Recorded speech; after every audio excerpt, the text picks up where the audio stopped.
wasiirka wasaaradda maaliyadda Somaliland Marwa Samsam Cabdi Aadan ayaa maanta maray hortagtay golaha wakiilada Somaliland waxay ka hor akhriday kana jeedisay warbixin taabsan miisaaniyadda sanadeedka 2016 iyo waliba waxyaabaha u qorshaysan miisaaniyaddan 2016 dhanka kale waxay wasiirku mudanayaasha baarlamaanka ka codsaday inay ansixiyaan iyadoo wasiirku halkaasi ka hadlaysana waxay tiri miisaaniyadda 2016ku waxay ka kooban tahay miisaaniyadda dawladda dhexe miisaaniyadda hay'adaha madaxa bannaan ee dawladda miisaaniyadda dawladda hoose iyo miisaaniyadda sanduuqa horumarinta Somaliland ee ay maalgeliyayaasha wadamada deeq-bixiyaasha Somaliland Development Fund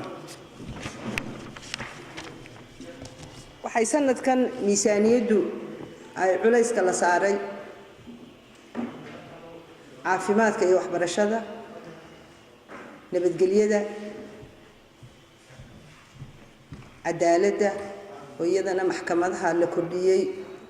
garsoorayaasha 50% loo kordhiyay waxa la saaray biyaha oo iyadana sanadkii dhaweyd abaaro badan iyo biyo la'aan badan oo dhacday oo noqotay in ay biyo dhaamis wasaaradda maaliyaddu gasho waxaanu ku salaynay in wasaaradda lagu daro miisaaniyadda sanadkan in meelo badan ceela laga qodo oo iyadana miisaaniyadda ku jirta sanadkan waxa miisaaniyadda ku dheeraada 3 hay'adood oo la sameeyay imika oo debdemiska walada miinada ka shaqeysa iyo sekada waxa kale oo ku soo kordhay miisaaniyadda sanadkan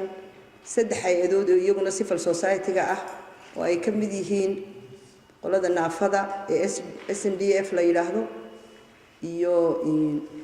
qolada wanaag farista iyo xumaan reebista oo iyadana budget aan u sameynay iyo soldier oo ah umbrella